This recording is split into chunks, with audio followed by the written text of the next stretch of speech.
Pessoal, eu tô aqui com essa furadeira da Schultz, o modelo dela é FI 500P. E ela parou de funcionar do nada. Liga ela, aperta o botão aqui, ela parou de funcionar do nada. Então a gente vai abrir ela para ver o que aconteceu. Tem aqui os parafusos Phillips, né? Então é só retirar esses parafusos aqui e a gente vai abrir ela para ver o que aconteceu. Sempre que você for dar manutenção nas suas ferramentas, o segredo é você usar uma chave Phillips, né, boa e que seja do tamanho da entrada do parafuso. Assim você não espana os parafusos e fica mais fácil de você abrir ou fechar suas ferramentas. E pessoal, pelo que eu estou vendo aqui, os parafusos eles estão em boas condições, né? Eu gosto sempre de zelar pelas minhas ferramentas, então eu nunca deixo elas no relento, nem na chuva, nem nada, né? Porque assim como um carro, uma ferramenta ela também precisa de manutenção, né? Não é só você usar, chega uma hora que ela vai pifar. Pode ser a marca que for, pode ser importada, pode ser o que for, vai chegar uma hora que ela vai pifar. Então você também cuidar da manutenção e conservação das suas ferramentas é importante. Principalmente quando ela é de um valor mais inferior ou de uma marca mais inferior. Pronto, pessoal, removi aqui os 9 parafusos. E uma dica importante também é que se você vê que o parafuso ele tá sujo por dentro, você não tenta tirar ele com a chave Phillips. Primeiro você pega um palito de dente, tira a terra, tira o que tiver dentro, deixa ele desobstruído para depois você tentar tirar ele com a chave Phillips, senão você vai espanar ele, porque daí a chave não entra totalmente e vai espanar e vai acabar estragando aí os parafusos da sua ferramenta, seja ela qual for. No caso dessa furadeira aqui, para você abrir, você vai fazer o seguinte, você vai virar ela aqui na parte que tem o cabo, tá vendo aqui? E você pode usar uma espátula plástica ou uma espátula dessas de remover tinta mesmo, ou até uma faquinha dessa daqui. Mas cuidado, para não estragar a carcaça da sua furadeira. Então você só vai posicionar aqui na pontinha aqui e vai forçar levemente, ó. Tá vendo que ela já abriu? Depois que ela abrir, aí você vai com a mão mesmo, tá bom? Que ela vai sair facilmente. Certifique que você tirou os 9 parafusos, né? E daí tire com cuidado aqui. O gatilho. Vamos com cuidado aqui que ela já vai remover. Ó, tá vendo? Removi facilmente, pessoal. Aqui tá a nossa furadeira.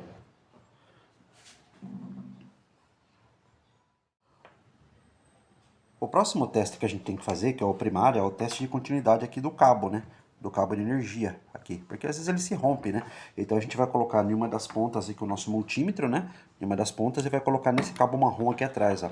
Se vocês forem olhar aqui, ó, ele tem um lugar que você consegue encostar bem aqui, ó. Tá vendo ali o metalzinho? Então eu vou encostar aqui a ponta vermelha do meu cabo no continuidade. Pode ser o multímetro mais barato que for, tá? É o teste de continuidade, para saber se a corrente está passando aqui. Ó, tá vendo? Quando eu encosto aqui, ó, então uma ponta tá passando. Agora vamos ver a azul aqui. Porque sai uma marrom e sai uma azul aqui, ó, do cabo de energia. Ó, a azul parece que não tá passando, pessoal. Mas para ter certeza a gente vai ter que abrir aqui, tá bom? Então possivelmente ou o cabo se rompeu ou é algum problema aqui dentro da caixinha, né? Às vezes dá problema aqui também nas buchas aqui, tá?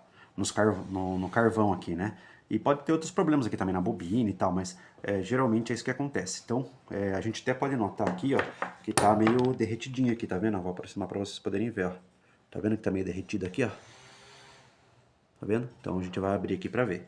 Então a primeira coisa que a gente vai fazer é remover essa travinha aqui de cima, só puxar ela para cima, lembrando que o pino depois de ajuste ele vai encaixado aqui no meio, tá? Então eu vou deixar ela reservada aqui, puxei aqui o botão para cima, essa parte aqui ela é só encaixada. Aí só um adendo, o teste de continuidade eu fiz com o botão pressionado, tá? Então tem uma trava de botão nesse modelo aqui, ó, você aperta o botão e aperta a trava, o botão fica como se você tivesse com a furadeira ligada, né? Como se estivesse pressionando o botão. Então é assim que você faz o teste de continuidade para ver se está passando. É claro que eu fiz aqui, né? Aqui é a saída, mas se você for fazer aqui na entrada, aí não há necessidade do botão estar pressionando. Mas como eu queria medir aqui atrás, no fio marrom, eu deixei pressionado aqui, tá? Essa capinha do botão aqui, ó, ela tem uma travinha aqui embaixo, tá vendo? Uma da perninha já saiu, tá vendo que uma perninha já saiu aqui, ó? Tem outra travinha aqui, ó. Então com a faquinha mesmo, você com cuidado para não quebrar, você destrava aqui para poder abrir. Coloca aqui a ponta da faquinha com cuidado, ou uma espátula bem fininha e destrava aqui embaixo, ó. Aí, já saiu a capinha, tá vendo? Então o que que a gente vê aqui, ó? A gente vê aqui, a gente tinha um componente aqui. Pessoal, o componente que estava com problema aqui era um DB3 de AC, que é esse daqui, ó. Tá vendo? Eu vou deixar na tela aqui depois pra vocês. DB3 DIAC o nome. Aí eu não tinha ele aqui, aí eu comprei. É esse componente aqui, ó. DB3 DIAC. Aí eu dobrei a perninha dele, tá vendo? Ele é bem mais, a espessura dele é bem mais fina do que o outro, né? Do outro fabricante que tava aqui, mas não tem problema. Porque ele conduz uma corrente bem pequena. Tá vendo, pessoal? Eu vou soldar, dobrei a perninha, vou cortar e vou soldar na perninha do outro que tava lá. Pessoal, eu soldei aqui, ó, tá vendo? Vocês tentem soldar da melhor forma possível. O meu não, ele não quis aderir muito ao fio, na outra ponta que tava, né? Mas eu dei um jeito, até que é um pinguinho de solda ali eu vou tirar. Soldei aqui o novo DIAC, né? Eu vou colocar o modelo dele aqui pra vocês. E agora eu vou fechar aqui. E eu aproveitei também e abri aqui atrás, ó, pra ver se tem algum componente avariado aqui atrás, tá vendo, ó? Mesma coisa, tem a tampinha aqui, ó.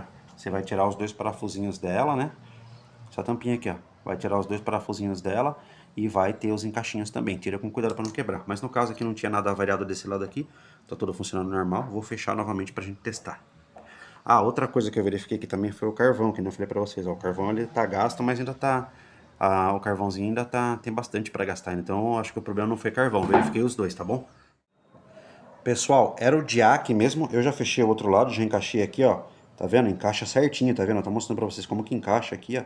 Encaixei e agora eu vou fechar a tampinha. Era o DIAC mesmo. Eu liguei ela, deixei mais ou menos 1 minuto ligada pra ver se ele não derretia, nem esquentava, nem não aconteceu nada. Agora eu vou fechar a tampinha e vou mostrar pra vocês funcionando, tá bom? Olha pra vocês verem, não sei se tá focando aí, ó. Tinha chegado a derreter a tampa quando o componente estourou, né? Ele queimou na realidade, né? Tá vendo? Derreteu até do outro lado, mas essa era a parte interna, tá vendo? Pronto, eu fechei aqui. Foi meio chatinho colocar a tampinha de volta, tá, pessoal? Eu tive que, com cuidado, colocar a primeira parte de cima das travinhas aqui, ó. Coloca primeiro essa partinha de cima e depois aqui com a faquinha forçar um pouquinho, com cuidado para não quebrar aqui para baixo, para poder entrar as outras duas travinhas daqui. Agora vamos fechar. Bom, pessoal, tá aqui, ó.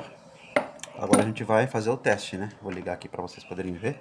Ela é 110, essa furadeira.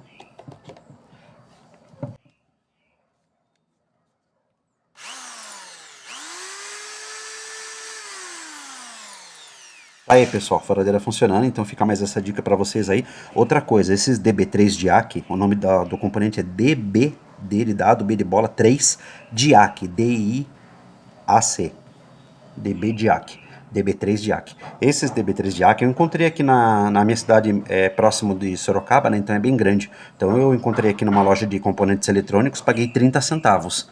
Cada um, né? Eu comprei logo 10, né? Ficou R$3, mas você encontra no Mercado Livre também, tá? Você encontra no Mercado Livre. Claro que daí você vai ter que pagar frete, talvez, né? Dependendo da quantidade que você compra, você não paga frete. Mas compensou, pessoal. Nesse caso aqui compensou, tá aqui a furadeira. Espero que você tenha gostado. Deixa o seu like aí e se inscreve aí no canal. Muito obrigado e até a próxima.